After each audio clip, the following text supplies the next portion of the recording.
So before we start, what is the topic of discussion? On the culture, or on the politics, or on the economy, or?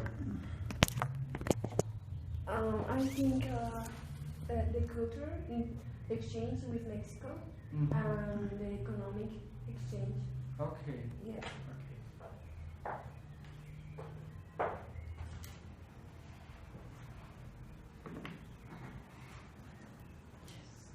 So, this is, can you tell us a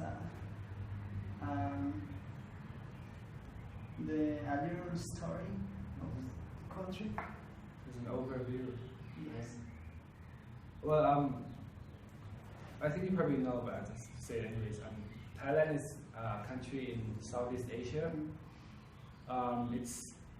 It's about 1/4 the size of Mexico. It's about the size of Texas. We have a population of 67 million people. So with the size of the population, we are a middle-sized country. Also in terms of our economy, we are an upper middle income economy.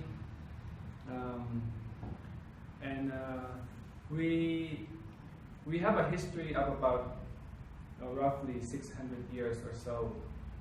People, we don't have exact accounts, but many historians and experts believe that the Thai people originally came from southern China, from that region. Back then it was not a country as such, but from the region which is currently southern China. People, they immigrate down, and there were also some people there already, and so this mix of cultures. And it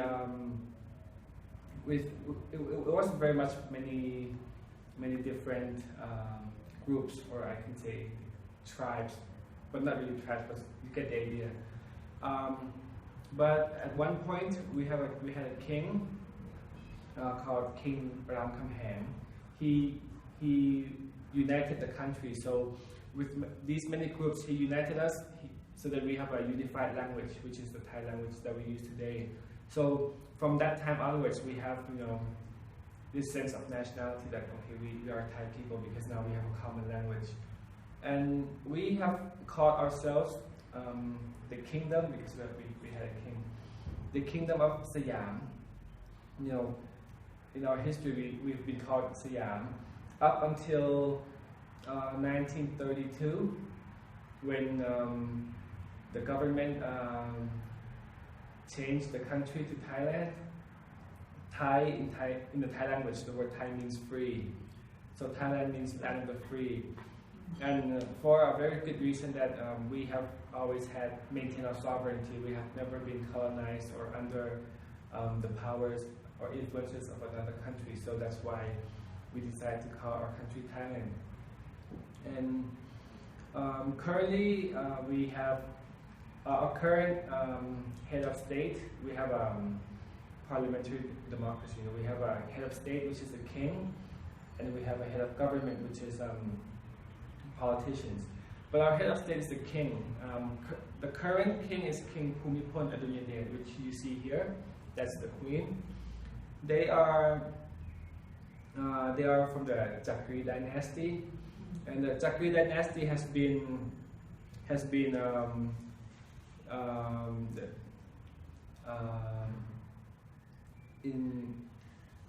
around since 200 or so years ago. He's the ninth generation of the Chakri dynasty. And our country, we have for a very long time we were very dominantly an agricultural country. The land is very fertile, so we grow a lot of crops, and especially rice. And we've been a very big producer of rice, and even until now we are one of the largest exporters of rice. That's been one of the main sources of income for Thailand for a long time. But until about the 1970s, 1980s, we start to move into manufacturing. And so currently now we are more of a manufacturing and services economy. Although agriculture is still quite important, it's about 30%. So it's still a significant part, but it's not as big as it was because now we're moving into more modern industries. And with the current government, and also in the previous 2 or 3 governments, they have put a lot of emphasis on knowledge-based industries, high tech, biofuels, just more of knowledge economy. And we are among the world's biggest producers of electronics and automobiles. And like I mentioned before, we are also an important producer of agricultural food products. So in that sense, Thailand is very similar to Mexico. Mexico is the biggest producer of cars and electronics in this part of the world. That's what we are on our part of the world. So we're very similar. And so since I mentioned that, I also like to say that, the trade between Thailand and Mexico, although it's still small, it's been growing double digits in the past 5 years. So in the past 5 years, the trade volume has doubled. And much of the trade between the 2 countries are within the electronics and automobile industries because both countries are producers of these products. So Thailand imports certain car parts, certain electronics parts from Mexico into their production. And vice versa, Mexico also imports car parts and electronics parts from Thailand. So we don't produce the exact same parts. There are certain parts that Thailand produces, certain parts that Mexico produce. We trade, then we manufacture the final product. And also we trade a lot in food products because Thailand is a major exporter of seafood products, and so some of that also is exported to Mexico. And so that's economic. Culturally, Thailand, we have a lot of similarities with Mexico and also a lot of uniqueness. So the similarity between Thailand and Mexico, our food palette is very similar. Mexicans like to eat spicy food and sour food, a lot of lime and chili. That's the same with Thai people. And it's not a surprise because the chilies in Thailand came from Mexico about 400 years ago when the Spanish were trading with Asia and also the Portuguese. They brought chili from this part of the world, specifically from Mexico, into China and then into Thailand. So we were introduced to chili, and then it has become a major part of our cuisine. Most of our dishes, contain chili. But the chili now is different because after 400 years and the weather and everything there, the chili has changed. But originally they were the chilies from here. And we also have another very striking similarity, which is in the people. A lot of the Thai people that come to Mexico, they say they don't feel there's much difference between the people because people here, they're very easygoing, they're very kind, and they're very willing to talk to you and help you even if you don't speak Spanish. And that's what we experience also in Thailand. That's the way Thai people are. So it's Thai people, they have an easy time, getting used to life here because people are very welcoming. But also we have our uniqueness, we have our differences. Here it's a predominantly Catholic country. In Thailand we're predominantly Buddhist. It's roughly 95% of the population that's Buddhist. And so in that sense, we have different religious practices, but it doesn't really make us any different. It's just different religions. But in terms of our norms, our values, we're very much the same. In Thailand, we have a very close family. We're very close to our parents, to our aunts and uncles, grandparents, cousins, like you are here. Mm-hmm. And we have because of the difference in religion, we celebrate different festivals. In Thailand, we don't. Christmas is not a big celebration in Thailand, not like here.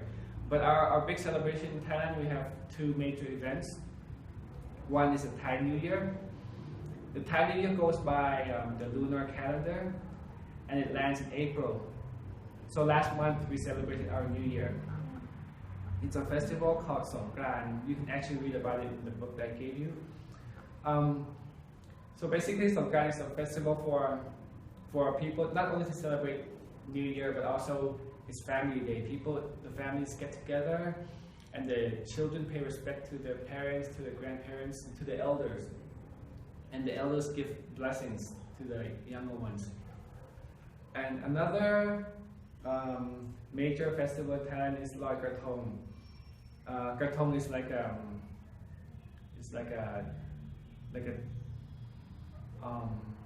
it's a decoration. It's a decorative piece. It looks like a cake, but it's not a cake. It's made from banana tree. They cut it into pieces, and then they decorate it with flowers, and so it floats on the water. So we float this krathong in the river, and this reflects the Thai lifestyle because traditionally we live along the river or along the canals, and we always commute by the river. We travel by the river to get to places. When we want to buy things, the merchants, they come along the river. The market is in the river. So you want to buy something, you go on a boat into the river where all the merchants gather. So that's our lifestyle in the past. It's along the river. So we have this festival in which we celebrate our lifestyle, and we also thank the river for this lifestyle, and we also apologize to the river because sometimes of course we pollute it too. Since we use it a lot, you can't avoid, sometimes trash gets into the river or stuff like that. And so this festival reflects our appreciation for the old lifestyle. So that's just an overview of the culture and the economy of Thailand. Or if you have any questions, I'll be happy to answer. Yeah, and how the Buddhists, yes. Reflect in the Political life. Buddhism. Okay, it's the biggest religion in Thailand. Like I said, 95%. But it's not the official religion. We don't inscribe anything as an official religion. We open up to all religions. So there are also Christians and Muslims and Sikhs and Hindus in Thailand. So we don't give it an official status. We recognize it as the dominant religion, but we don't give it official status. And we always try to maintain a separation of religion and state. So even though most of the people are Buddhists, all our leaders or most are Buddhists, but we don't incorporate the Buddhist religion into politics or into governance. It stays independent. But of course, because most of our leaders are Buddhist, many of the practices, it's not official, but if I'm a high-ranking, for example, if I'm in a high-ranking position, on my birthday, sometimes we go to temples. So it's stuff like that. We have some religious ceremonies, but it's personal. It's not like an official ceremony. It's a personal thing. We have high-ranking figures, celebrating religious events, but it's all personal. It's not part of the state affairs. There may be maybe one or two state affairs that's related to religion. For example, it's not really some of the Thai practices, some of the Thai holidays are linked to religion. For example, today, I think it's today in Thailand. It's a day where it's a holiday in Thailand, an official holiday, and it's it's semi-religious, but it's not really a religious holiday. It's basically the day when we bring out the buffaloes into the fields, and then this is the royal buffalo. Basically, it means it's the buffalo that is given this special status from the palace. That it's a traditional belief from hundreds of years ago that the buffalo will predict if the rice crops will grow well this year. And so we have this ceremony which derives from all traditional beliefs, in the gods of the rain and all that. So it has some relation to traditional religious beliefs, but it's not a religious holiday in itself. It's more like a traditional holiday. So we have practices like this that may be linked somehow to all religious beliefs, but it's not really a religious affair. Well, in Thailand, like you said, the Buddhism is the main religion, but Thailand consider the Islam as an enemy, No. as a terrorism. No, we don't. We are 95% Buddhist, right? And Islam is the second biggest religion in Thailand. It's about 2 or 3%. It's not that big, but it's the second largest. We have a big population of Muslims in the south. Well, we have them across the country, but they're mostly the biggest population is in the south because of its proximity to Malaysia. So in the past, there's been exchange of people and cultures between Thailand and Malaysia because we're so close. So down in the south, we have a lot of people that were generations ago they were Malays, but now they're Thai citizens. So with that exchange, we have a lot of Muslims in the south, and we give them,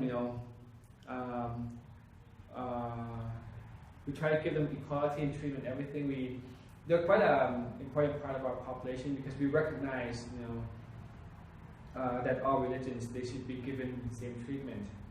So we don't see any other religion as a competitor or as an enemy or a rival in any way. Okay. A little more of story.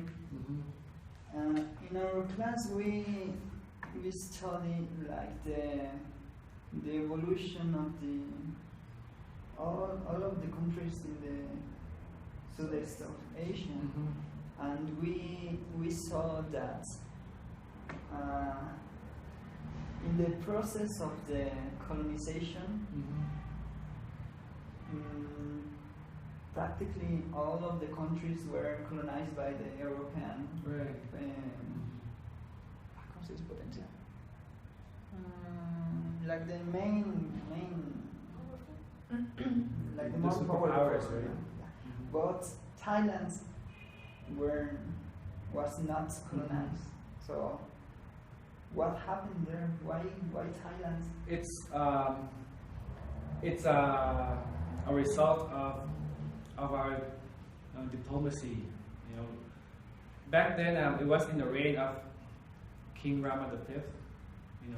He's the ninth. So a few generations before him, in the fifth reign, we had King Rama V, King Chulalongkorn. That was back in the days of colonization. Many of the countries around us, if you look closely, you would see that countries to the west of Thailand, like Myanmar, India, they were colonized by the British. And countries to the east, the Vietnamese, Vietnam, Cambodia, they were colonized by the French. To the south, Malaysia also was by the British.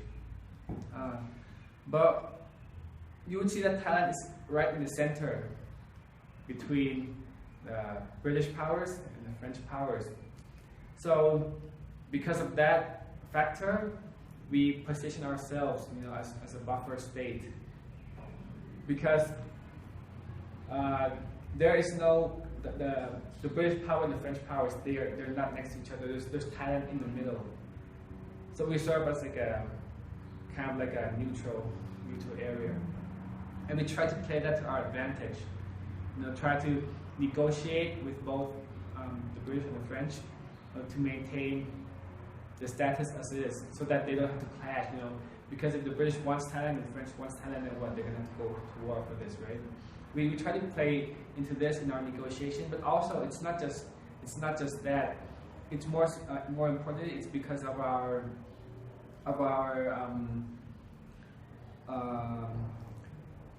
negotiation in order to maintain our sovereignty. Thailand was actually a bigger country back then. We used to be bigger than we are now. And why we decide that we are now? It's because we would negotiate with the British on one side and the French on another side. That okay, we can allow we would let them take up certain territory that we had control over in exchange for our sovereignty. So we did not want to go to war over France or over Great Britain, because going to war with a superpower, there's not much chances of winning. So we use diplomacy. We try to avoid war, and we use negotiation. We were willing to make some small sacrifices in order to maintain the bigger part, and that's what we did. And that's why we maintain what we are now, although we are a bit smaller than we used to be, but we have maintained our sovereignty and our integrity.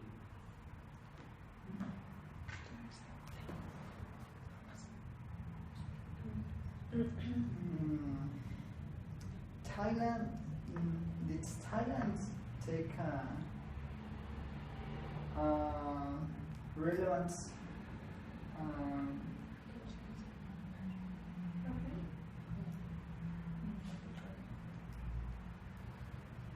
a relevant role in the World War?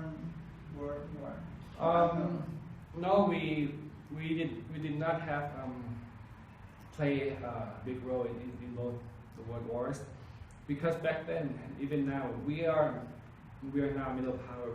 We're not a superpower that would intervene in such affairs. Although we were affected, like I said, when in the age of colonialism, there were two superpowers competing for control in the region, and through negotiation we had been able to maintain our sovereignty. But that was our biggest concern, to maintain our sovereignty. We didn't have an interest in going out and invading anyone else. We've always loved peace. We're a peaceful nation. So our priority is in maintaining the nation. It's not in going over into other territories and taking over anything. And we tried. This has been our long time policy. We try to maintain good relations with all sides. We're not going to take sides one over another, but we try to maintain a good relation with all sides and all powers. Have a balanced interest on both parties, on all parties. And in both world wars, we have been affected, because sometimes the fighting bleeds into our territory. But we try to maintain our good ties with all sides, and we try not to provoke anyone. There were times when there were army jets from other countries, dropping bombs into our territory during World War II, and we were actually invaded, at some points in time. But eventually, after the war is over and the major powers they resolve their conflicts, we did not take any sides, and in the end, we had been able to join the United Nations when it was founded, because we did not side with a particular side, but we tried to maintain neutral. And after the war was over and the United Nations was established to replace the previous body, which was the League of Nations, right? It was replaced by the United Nations. And at the founding, Thailand was given its position, was able to join as one of the founding members. In Thailand,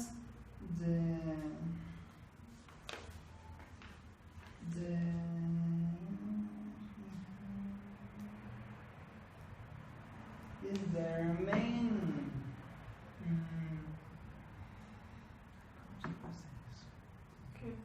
Thailand are like the Thai culture. They have been there from a long time, right? Yes, but it's been there a long time. It's been evolving also, because the culture we have now is not what we had 600 years ago. It's been evolving, because 600 years ago we unified all the groups, and we have a sense of nationality. But the people from the north, northeast, and the central parts and the south, we did not all have the same culture, and so it's an evolution process. We adapt to each other. We bring in new customs. Sometimes we do things differently. We have a lot of influence also from China and from India. So it's an evolving process. But what we have now is pretty much what we had about 200 years ago, but not exactly what we had 600 years ago. It's been changing constantly. But are there any traditions that have been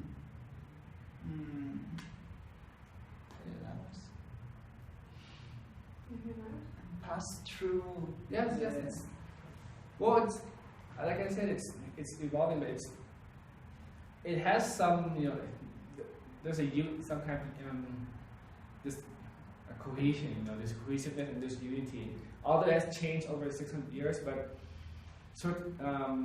the values, they remain pretty much the same. So this respect for the elderly remains the same. This bond between family, between brothers and sisters, and aunts and uncles, grandparents, they have remained the same. It hasn't changed. The way we dress may change. The food may have changed a bit, because 200 years or so ago, we had more contact with China and India, and so some of the food that we have, it's been adapted from Chinese influences, from Indian influences, from Malaysian influences. So, although much of it is the same, what we have now bears a lot of similarity to what we had in the past, although it's not exact, because with these ever-changing influences, we have adaptations. But the traditions, the festivals and the ceremonies, we keep most of it.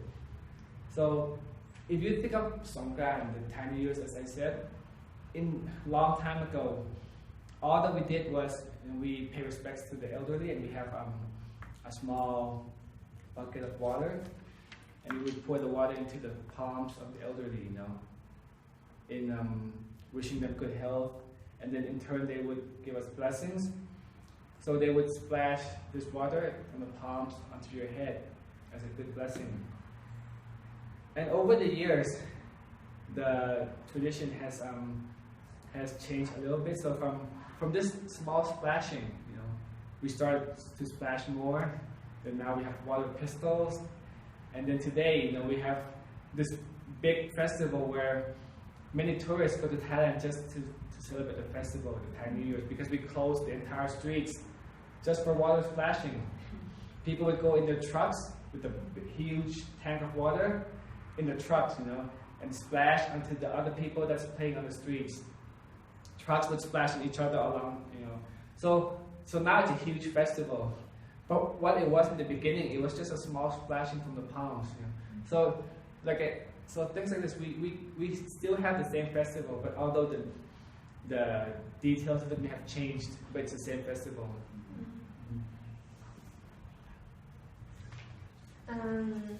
Mexico and Thailand have exchange Yes. in education, maybe give Um, a scholarship.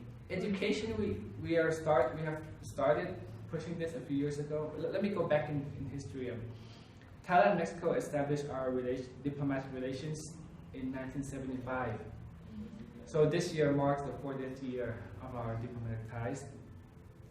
And because of the distance, because back then we didn't have all the technology we have now. We didn't have emails or internet.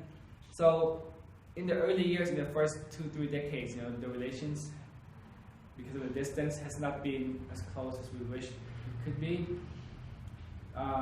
We've had occasional high-level visits, at the at the prime minister level, at the minister level. We've had some, but it's not as frequent as we have with our neighbors. And also Mexico's visit to Thailand is not as frequent as Mexico has had with Latin America, because of course the countries it's easier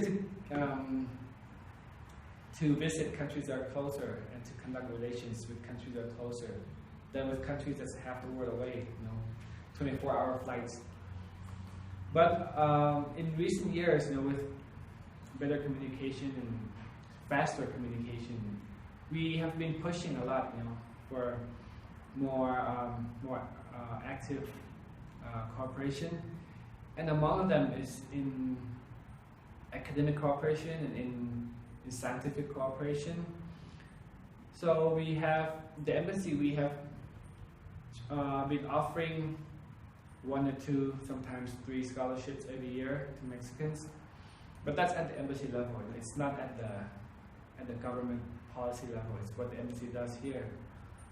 And so we've had Mexican students going to Thailand every year on exchange or on long-term basis for a degree program. We've also done that. This year we're having 2 students going for a short-term course, a summer program on Thai studies. And then we have another student that's going for a degree program, a 2-year MBA program in Thailand. But at the academic level, there's also another type of exchange, which is the Thai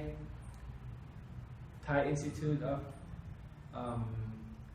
it's TAICA. It's the institute that conducts academic and scientific exchanges. In Mexico, you have the same organization called AMEXIT, which is under the SRE. So these 2 offices, they cooperate to have exchange of scientific knowledge. In areas that Thailand has expertise, in agriculture, in medicine, in farming, in areas where we have expertise, we have programs in which we invite. We give a scholarship, a number of scholarships to experts from Latin America, including Mexico, to go and take courses in Thailand, to exchange this knowledge. And what I know from the Mexican side, AMEXIT, they also have offers for Thailand. They have offers for both, academic expert level, like we have, like I just mentioned. AMEX also does that, and they also have student scholarships. Actually, one of our employees at the embassy, we have a Thai employee here, a staff, that first came to Mexico on an AMEX scholarship to study his master's degree, and after he graduated, he applied for work at the embassy, and he's been with us for a few years now. So yeah, both countries have been trying to push for this exchange at both the expert level and at the student level. But it's only the beginning. It's not. There's no memorandum of understanding, or there's no official agreement for such cooperation yet. It's more like at the operational level. We offer to Mexico, Mexico offers to us. We look forward to something on a bigger scale in the future.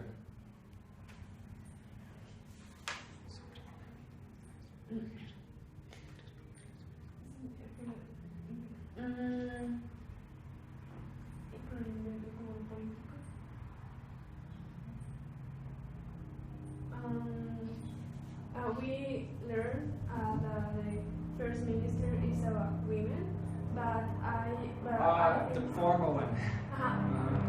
And I learned she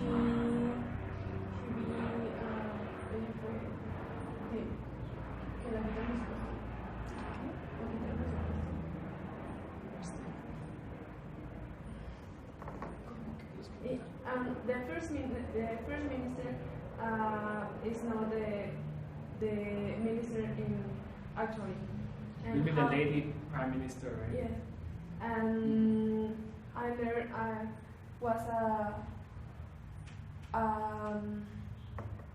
a corruption things she made. Okay. So you're talking about former Prime Minister Yingluck Shinawatra, that she was in office from 2011 until the end of 2013. So what happened was, in 2011 she was elected into office, and in 2013, so almost 2 years later, there has been a lot of protests from the people who oppose her governance, and the protests keep growing. It kept growing, and then at one point, in December 2013, she dissolved the parliament and called for another round of elections, so that people would have the chance to voice their opinion, to cast their votes again for a new government. But even after she dissolved parliament, the conflicts still grew. Both her supporters and the opposition, they both came on the streets. After she dissolved parliament, it did not just end. Her supporters came out on the streets. The opponents still remained on the streets, and then there were risks, of confrontation from the people. That there might be some violence, and this was the atmosphere in Thailand for a few months, until the military, last May they took over the administration and tried to control the situation, because at that time we didn't have a government anymore. The parliament was dissolved in December, but the conflict did not end, and the people still came on the streets, and it was escalating. So a few months later, by May, the military, they came and took over administration to try to control the situation. And so they tried to restore order, basically. And so the people, they went back home. The protests, they stopped both sides. They went home, and then we had some period of calm. And then after, while we have the military in administration, they set up this roadmap for reform, because both sides, both the previous government and the opposition, they have a certain level of agreement that there is some flaws, in our system that needs to be fixed. So it's a general understanding on all parties that there needs to be some kind of reform. So when the military was in the administration, they announced a roadmap for reform. And so they would have a new constitution, they would go through a reform process, and after all this reform process is over, they would have elections, to bring in an elected government. And along the reform process is this process, along all this ongoing process is they try to tackle the issue of corruption. So they went into all the complaints, because one of the complaints that people were making during the Yingluck administration was over a rice pledging scheme. So the government was buying rice at a price that's higher than the market price, and so the military, they were looking into this, and then the courts they approved to take the case into consideration, and so that's been ongoing. You know, they've been investigating to the case and trying to see what happened and if there was any case of corruption involved. Yes, in culture, here in Mexico, we have the soccer, like the main sport.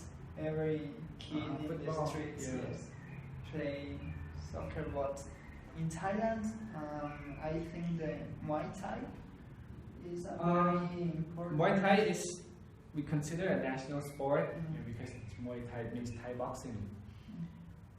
But in terms of popularity, in terms of what people play, soccer is also the number one. Because, okay, Muay Thai is popular for people who watch, but not everybody practices Muay Thai. But soccer, you know, like 90% of Thai men play soccer. And a large percentage of Thai women, they don't play, but they love to watch it. You know, Muay Thai is popular as a national sport because, you know, it's been part of our history. Since several hundred years ago, when you know, back in the days when we were still having wars with other tribes, with other groups, surrounding groups in our neighbors, we trained Muay Thai in the military. So, you know, we didn't have guns. Back there was swords, you know, at those days, and so swords was a weapon. And without swords, you know, we had to train our soldiers to fight, you know, with their hands. And Muay Thai was what they trained. So it's in that sense, you know, it's our national, it's like our line of defense. It was part of our defense. But you know, after the days of the war is over, it evolved into a sport. You know, more rules, more regulation. There's more regulation because of its origin. It can be very fatal. You know, the Muay Thai strikes and the moves, it can be very fatal. So as it evolved, you know, it's less and less violent, and there's more regulation to control it. And now it's very standardized. So it's following standardized procedures and practices. It's pretty safe, and so now it's quite commonly practiced, you know, all around the country, and not just among Thai people, but many foreigners. They are very amazed, you know, with this type of boxing, you know, using elbows and knees and feet. A lot of foreigners, when they go to Thailand, they would enroll in camps to take courses. And the popularity, you know, as it's growing, many camps are also opening in overseas. You know. In Mexico, I hear that in Mexico City there are about 60 camps that teaches Muay Thai. Even though we don't have a Thai instructor, you know, it's Mexican instructors that learn Muay Thai, and then they open up schools and they teach. So a lot of it's considered our national sport because of the popularity and because it has the name Thai, the word Thai in its name. But also, you know, in practice, I think soccer is equally popular. You know, and maybe even more widely played because it's easier to play soccer than to do Muay Thai.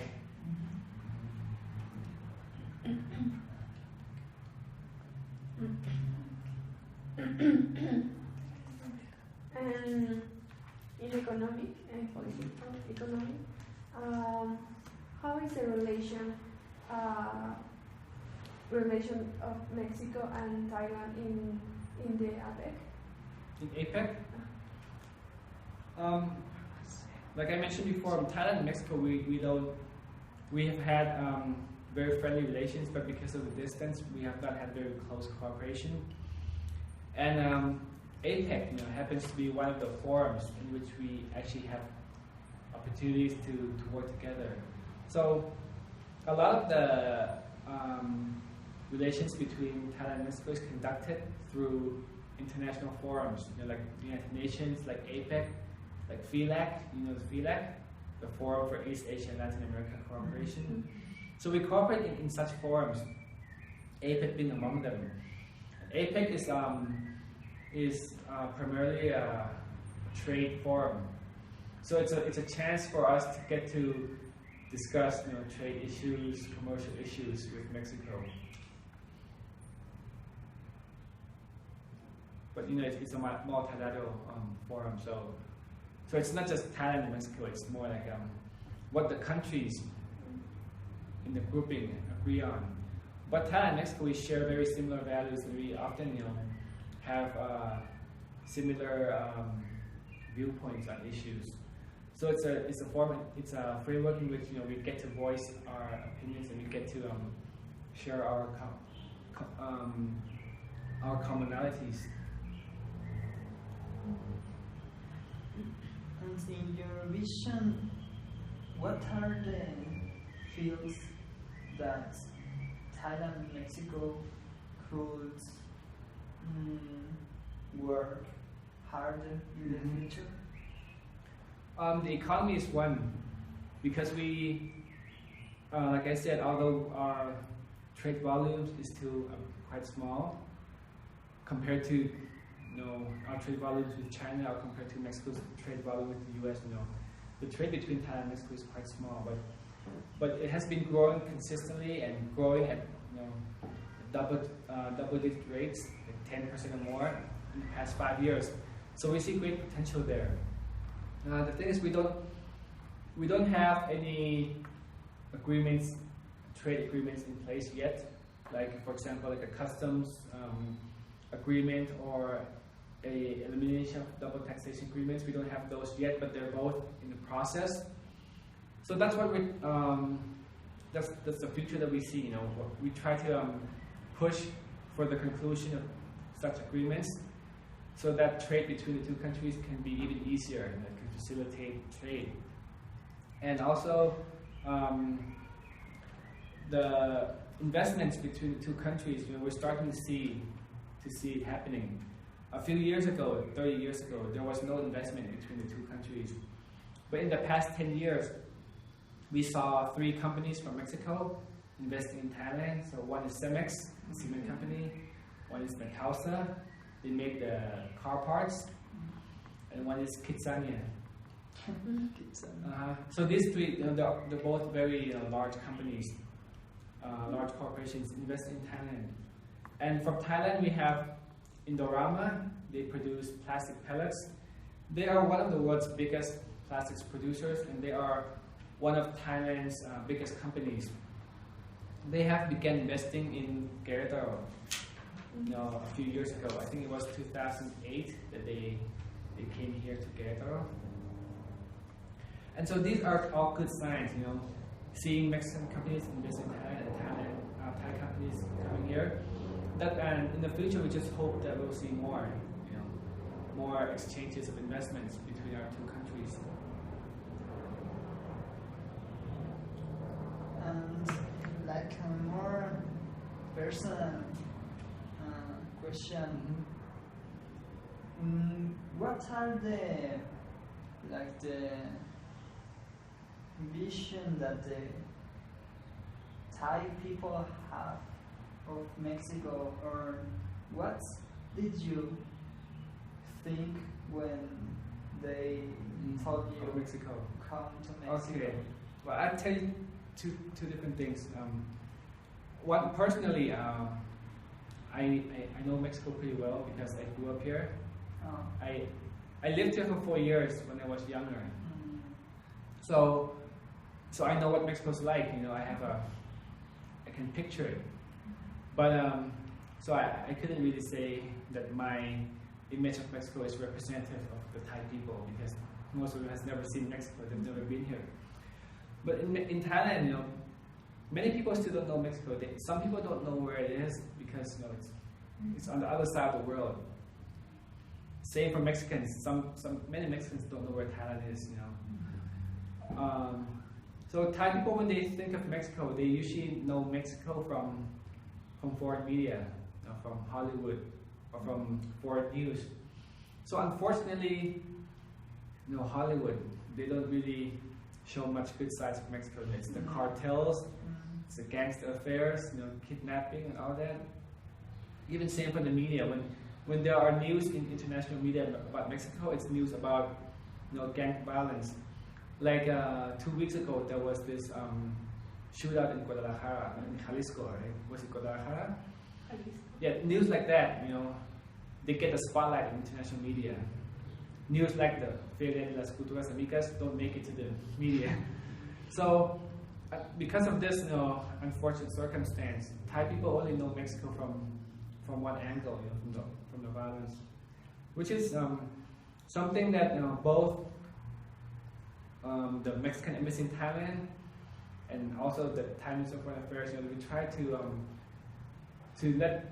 educate people more about what Mexico really is.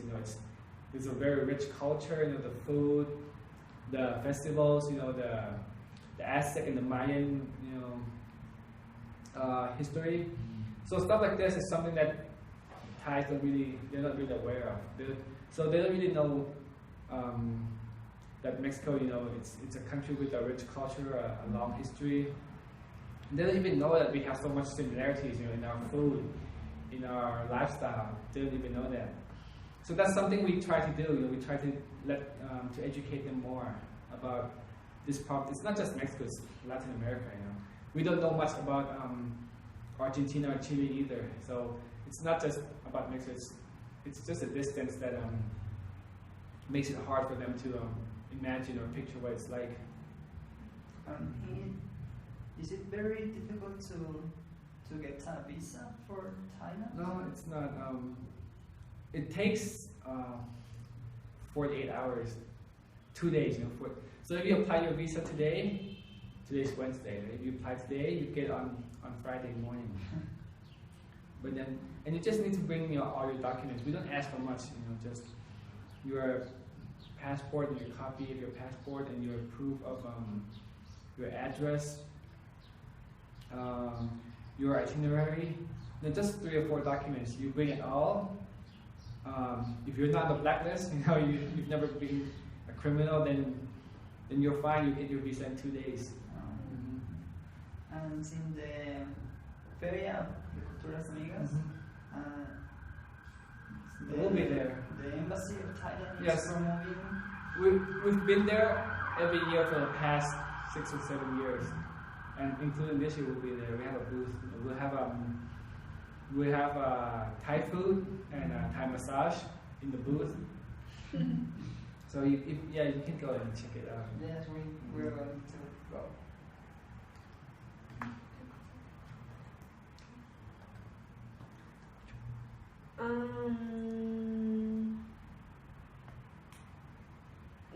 Do you believe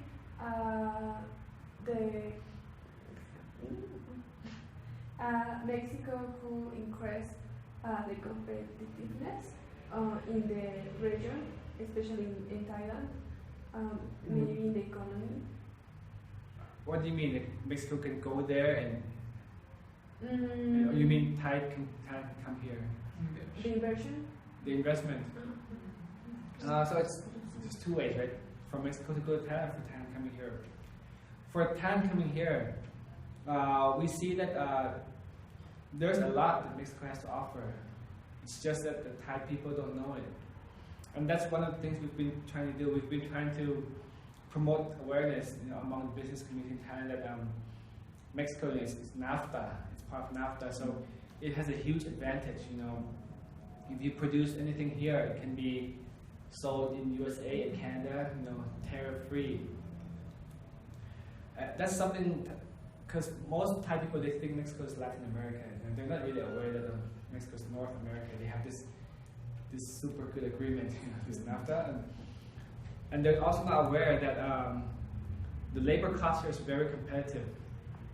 There's still a lot of our investment is in China, because China is the factory of the world. But they're not aware that given that recently the labor costs in China has been increasing, Mexico is very competitive with China right now. They don't know that, so we need to let them know that. We need to let them know about the advantages of NAFTA, and we also need to let them know that Mexico also has agreements with Latin American countries. So there is a huge advantage that whatever you do here, it can go to it can expand to the US and Canada, it can expand down south to Latin America very easily. And this market has been untapped by Thai investors. They have not really explored much of the Latin American market, and it's a huge market. All this is about awareness. So we see that there is very huge potential. The only obstacle is that people don't know. They don't realize the huge potential, and that's what we want to do here. On the other hand, for Mexicans going to Thailand, also huge potential because like Mexico and NAFTA, we have AFTA, ASEAN Free Trade Area. So it's, ASEAN there's 10 countries in Southeast Asia: Thailand, Myanmar, Vietnam, Cambodia, Malaysia, Philippines, Indonesia, Singapore, and Brunei. We have a free trade agreement, and we have 600 million people in this region. And this year we're going to have what is called an ASEAN community. So it's going to be a community in which we integrate both economically, politically, socially. We're trying to promote easier movement of capital among the 10 countries. So if you invest in one country, you can sell to the other 9 countries tariff-free. If you have your capital in one country, you can move your capital around. You don't have to pay for it. If you move your capital from one country to another, you don't have to pay for that, and there's no tariff for that. Labor also, if you're in one country, you want to bring in labor from other countries in this grouping, you can. So this is a very big opportunity, for foreign investors that's considering coming to Asia, because now a lot of the countries are looking to Asia with its competitive labor costs, with the resources. Many countries are looking to Asia and ASEAN, this Southeast Asian region, in particular Thailand, because we are in the middle of ASEAN. So from Thailand we can go to any other ASEAN countries very easily because we're right in the middle. So that's what we try to promote overseas, try to promote to foreign investors, try to promote to Mexico, to let them know that we also have this grouping that is a huge opportunity. And so, having said all that, Thailand and Mexico each has a lot of opportunities to go to the other country. It's just a matter of awareness. In Thailand, which is the image of the king and the queen? Do the people agree with them, or it's or is that since Spain? no, it's not like Spain. We're a bit different because we have a constitutional monarchy, which means we have a king of head of state that's like Spain. We have a king of head of state, and we have a parliament that is in charge of governance and administration. And so the king and the queen, they have been outside politics, for 6-7 decades. They've been outside the realm of politics, but they act more like a symbolic figure, a unifying figure. So the Thai people, they look to them, as a unifying figure, not as someone that has control over governance or policy or administration. And so there is satisfaction. The opposition, the dissatisfaction, there is against politicians, against governments. But no, there's no resistance or any disapproval against the monarchy because they have not been involved in government. And so the general feel for Thailand, the people, they have very high respect for the monarchy, and they have the approval is very good. And like Mexico here in America want to be, from decades ago, wants to be the leader from the region of Latin America. In Asia, we have like China and Japan are the main actors, but which is the the role of Thailand in the region. Mm-hmm. So in the region, you know that there are, I'll say, three very big countries, which is China, Japan, India. Right. Towards East Asia is China and Japan. South Korea also, China and Japan. Japan has been the main superpower for a long time. But recently, you know, China, they're very powerful now. The role of Thailand, you know, we see ourselves in the region, in Southeast Asian region, because in East Asia, you know, there are, I would say, there's China, there's Japan, there's Korea, and then there's ASEAN. It's not as a nation, but as a grouping, we are quite a vocal grouping. You know, we are a big grouping. So we have the big powers of China, Japan, South Korea, and ASEAN. And so we give our input through ASEAN. That's how we do it. You know, the ASEAN countries, we always have meetings. We have tried to come to consensus. You know, have a shared agreement, understanding, have a shared standing on issues, and we push.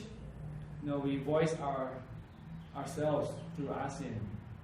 And so, in that sense, through this mechanism, we have a voice, quite a big voice, because all the major powers, they give a lot of importance to the ASEAN grouping, and that's why through this ASEAN grouping, Thailand, we have a very very proactive role in ASEAN, and we have had many. We've been the chair of ASEAN a few years ago. We've always played a significant role. You know, have been a great leader in the grouping. So that's how we exert our leadership. You know, not as a country, but as a group.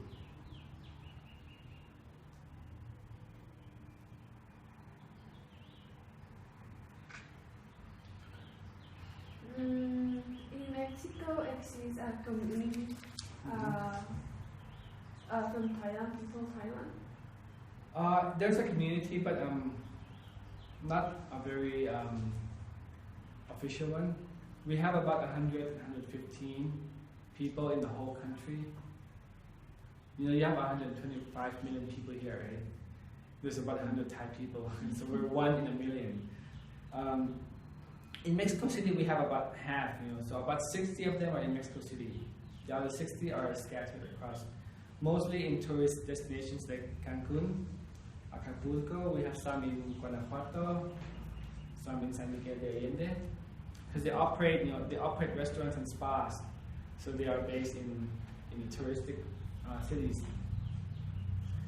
So since we have only a few people here, you know, we have a network.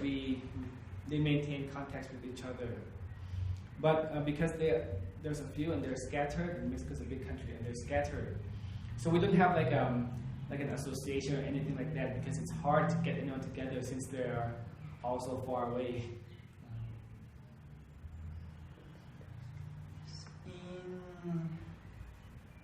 In the Sud-Est of Asian region, we studied that there are very cultural diversity. Yes. Like we have the case of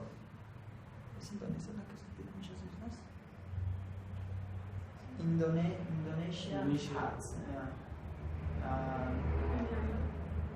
a large number of islands. Yes.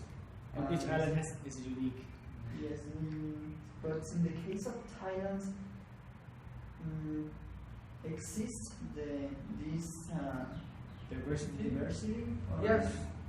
Yes, we have this diversity because, no, although we're not very big, but we have different regions. In the north, they have their own traditions. Although the country as a whole, you know, there are central traditions that, you know, the entire country follow. You know, we speak the same language. We have many of the same customs. But in each region, there will also be unique customs specifically to that region. So in the north, there's one unique, they have their own unique traditions.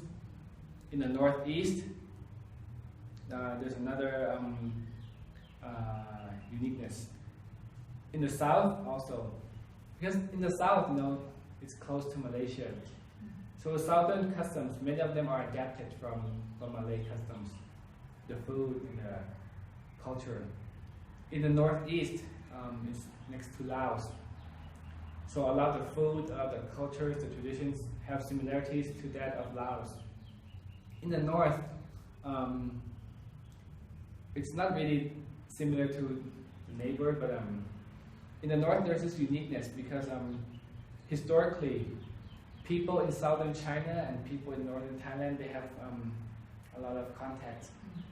And so there's this culture, the northern culture, that we've maintained since those days. It's not Chinese culture anymore, no, because back then in southern China it was not really Chinese culture. It's more like hill tribes culture. And so what we have in the north, we have a tribal hill tribes culture in the north. It looks very much. This is very surprising to me. The people in the north of Thailand, they dress very much like the people in Peru, like in Machu Picchu.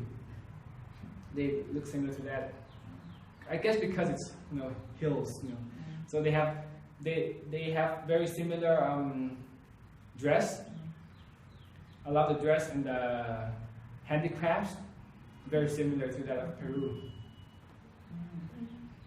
And we also studied the case of East Timor. They get their independence very recently. In the 90s, yeah. Yes, so how did the other countries' reaction in that case? Do they cooperate for stimulate their growing, their development? The countries, not just Thailand, but the countries in Southeast Asia, that we have a group called ASEAN, right? We have this common standing that we don't intervene in the affairs, in the domestic affairs of other countries. So Thailand, like any other ASEAN countries, in the case of East Timor, we don't go in and intervene in what they do after their independence. But what we do is we support them and we support all nations, in their national whatever they aspire to do, whatever is their national goals and agenda. We support them for the better. We support them in their economic development. We support them in their move towards democracy. We support them, in all sides, in all areas, for the better. But we don't go and have a say in what they should or should not do. That's not what ASEAN countries would do. It's policy. We let them do what they see appropriate, and we support them when we can. Or we support them in areas in which we agree with. If we don't agree, we don't do anything. We give them their national integrity. But in areas in which we agree with and support, we go in and we cooperate with them. And it's not just East Timor; it's with any other countries that we work with. We always support them in areas in which we see that there is potential for cooperation. But we don't go in and disagree with what they do either. And Thailand had any in its history any treat of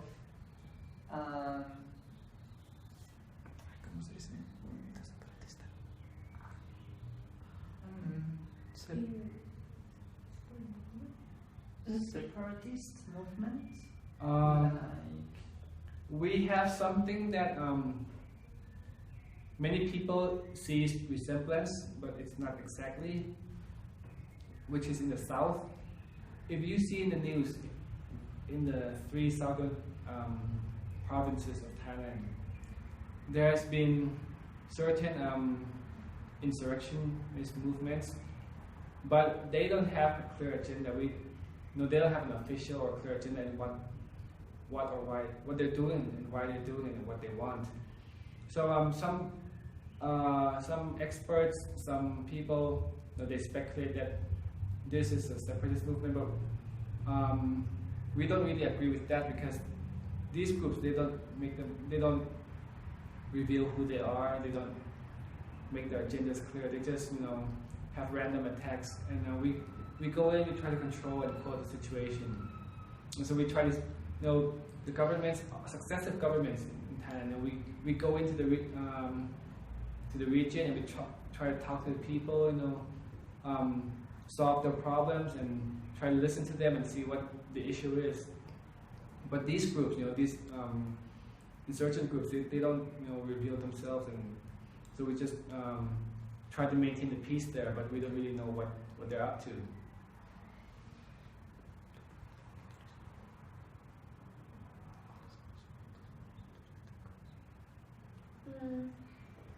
In Thailand, many Mexicans go to the cities, to the tourist cities. It's a small number compared to the big group. We have about 26 million tourists in Thailand last year, and 10,000 were from Mexico. So it's quite a small percentage. Again, it's because of the distance. Not many Mexicans know Thailand, and even if they know they would think that the cost is very high to go there. Because flying from here to Thailand is a 24-hour flight.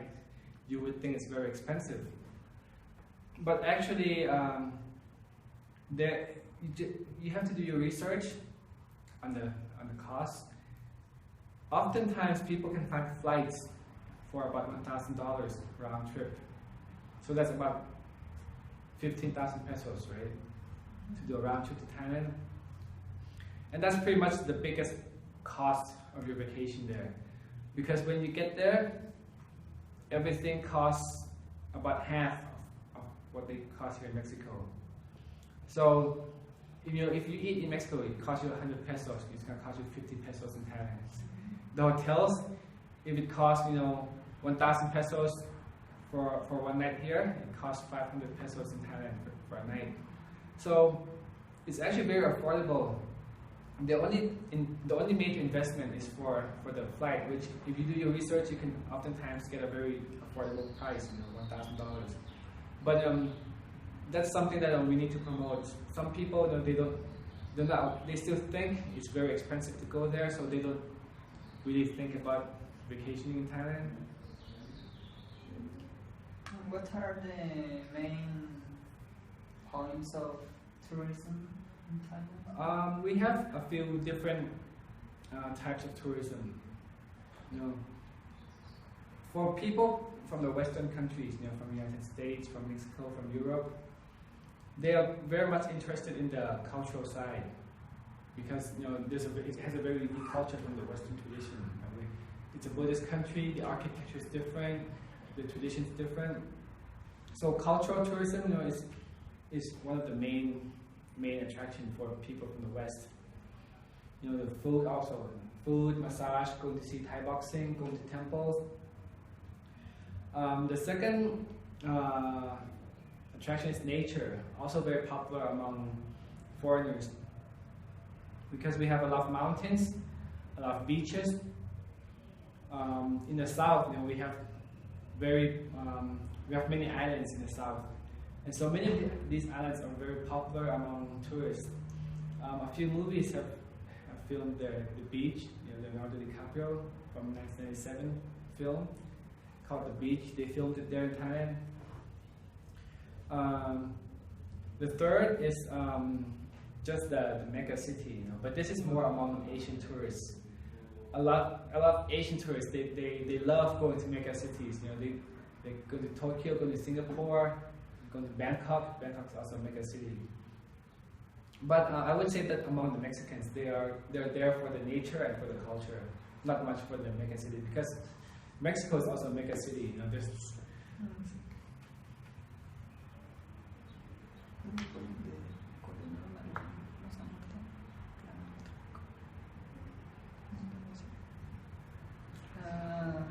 the news, recently we studied that I don't remember exactly the country of Asia, but like 2 or 3 Mexicans were condemned to death for the narcotraffic. Oh, that's Malaysia. Yes, in Malaysia. Thailand had similar. There has never been any Mexicans, you know, in trouble in Thailand, which is the good news. But the laws in Do we still? I mean, do we have that sentence? yes. Yes, we do, but we have not used it in a very long time. The narcotraffic it's not a trade. It's usually a very, very long prison term, sometimes life in prison. But I haven't heard of life sentence in a very long time. And so, what are the principal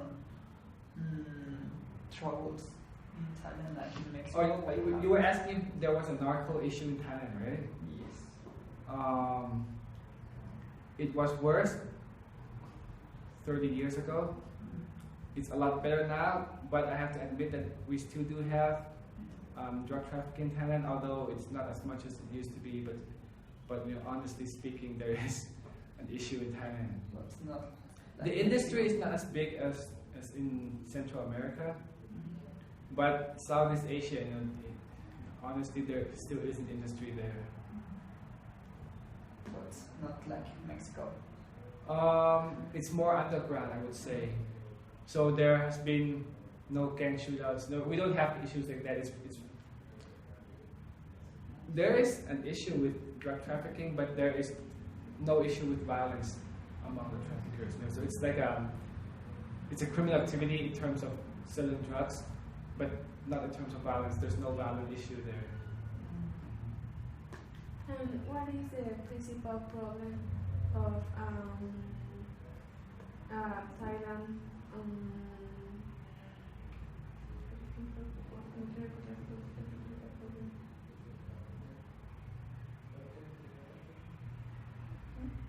Well, we have problems. You know, like any country, we have problems. Drug trade is a problem.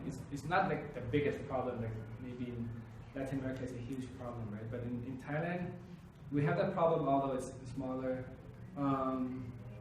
But now the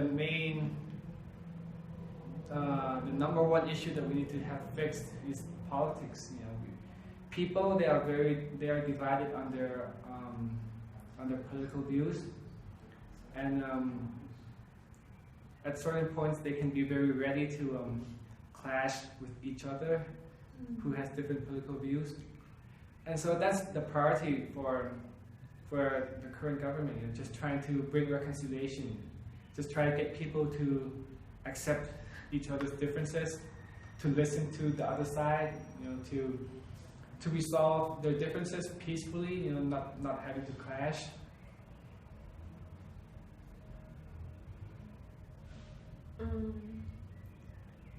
And the people can Vote? vote for. The current government came into power through a military takeover. I think you already know that, right? But the voting system, you know, has always been a core value of our governance. So even though currently we have a military government, but as I mentioned, they have a roadmap in which after they implement reforms to the political system, next year they will be calling for elections to bring back a fully democratic government.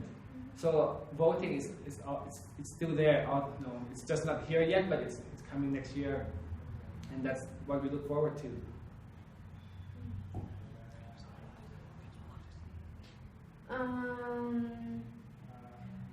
The first minister lady. The first female prime minister. Yes. Was elected because the parliament decided, or No, she was voted by popular vote by the people. And how is the vision of women in Thailand? I'm not sure historically if there is a reason, but for somehow in Thailand, the woman has not really been discriminated in their work, so they get equal wages as men. We have a lot of high-ranking women both in the public and private sectors. In many corporations, there are women, in the senior leadership. And like you mentioned, we had a female prime minister. We also have female ministers. Many women in the cabinet. In the past, it's always been this way. And also in civil service, like where I work in Thailand from the Ministry of Foreign Affairs, I would say half or maybe even more than half of the senior positions are occupied by women. So I don't know if there's a historical reason for this, but it just happens to be that women have always had a very favorable position, in the public space in Thailand.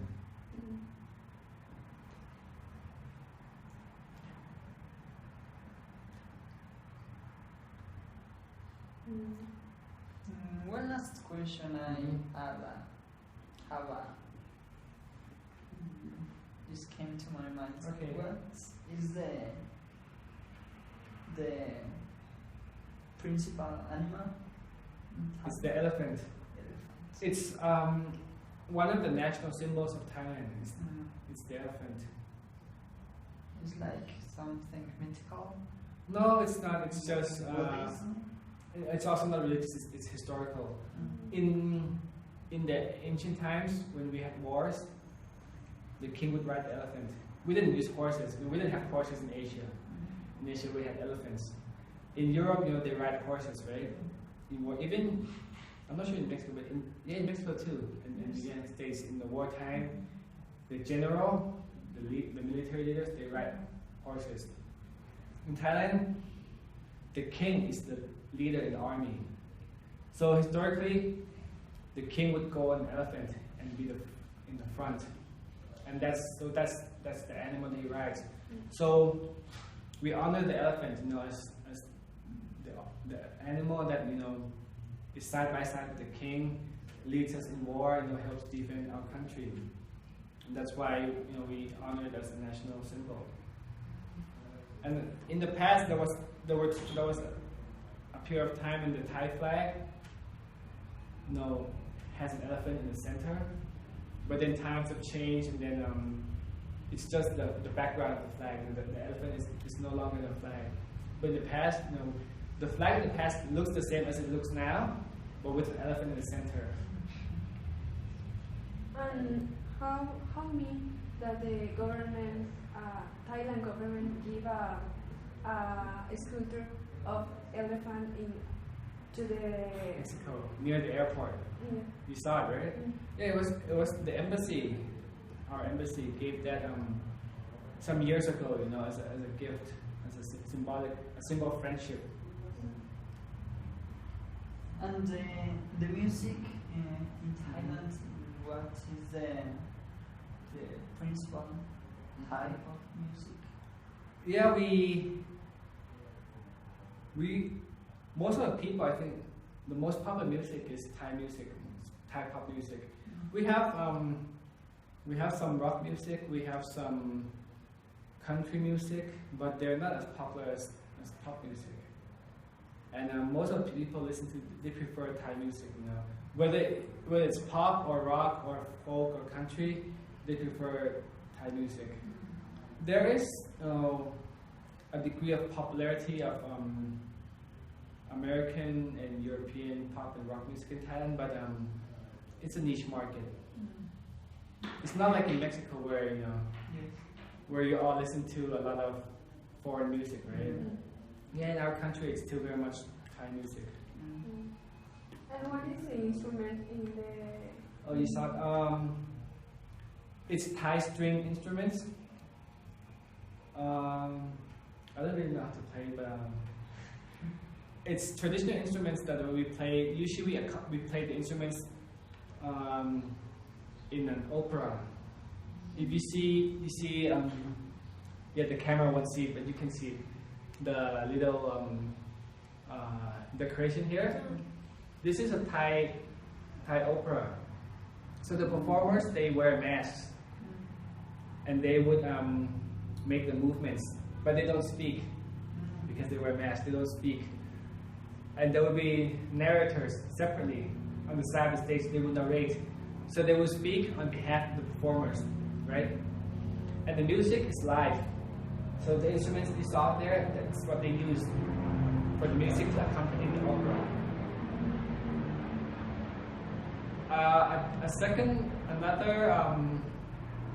Another place where they play the instruments is Thai boxing. Thai boxing is accompanied by music. It's not just boxing in silence. You know, when they box, there's music accompanied and it's live, played also by these instruments.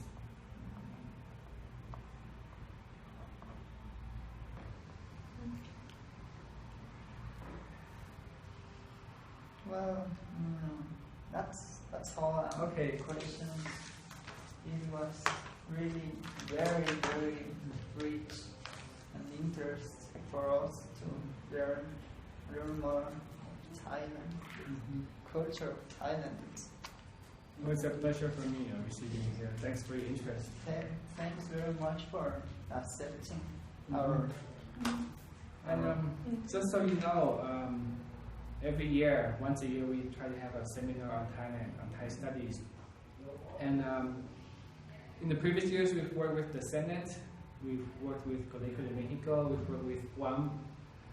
But this year, we're going to work with the Instituto Matis Romero, which is with the SRE, to hold a seminar. And so, if you're interested, you know, I can let you know about the seminar. It's going to be around August or September. So, if you wish, you could attend. And also, could you write your name and names? I have yours, but I don't have yours yet. Your name and email, Yes. so that I could keep you updated on our events. Yes. Thank you. Would be great. And yeah, be welcome to visit our booth at the fair yet. Yes, we will. You can try the Thai food, and if you want, you can try the Thai massage.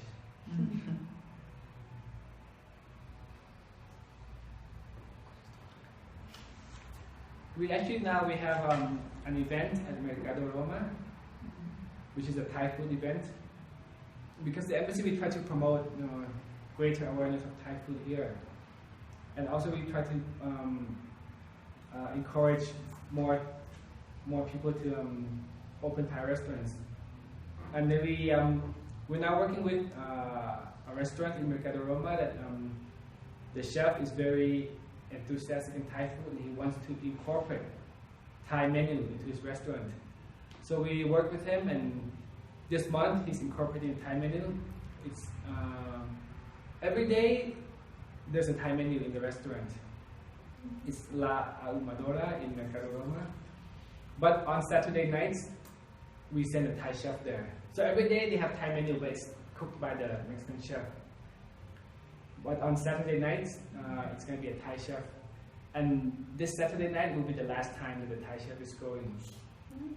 But you know, on other days, because the Thai chef already taught the Mexican chef to make everything, but it just as a highlight, he cooks himself on the Saturdays. But on other days, the Mexican chef, they will also prepare Thai food there. So it's a festival for this month. Thank you. So, thank you very much again. Okay, you're welcome. And we can be in touch, and maybe I can speak more to your professor in case you're interested. Like I said, we will have a seminar with Matis Romero in August or September. And at the seminar, we will be inviting some Thai speakers from Thailand.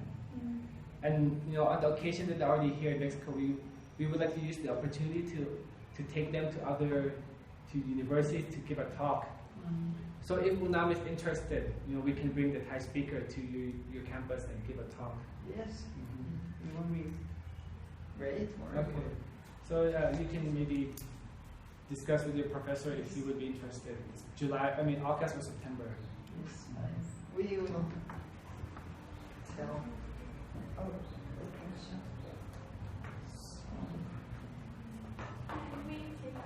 Yes, sure. Fiction. We can do it here with the cabinet, with the Thai decoration.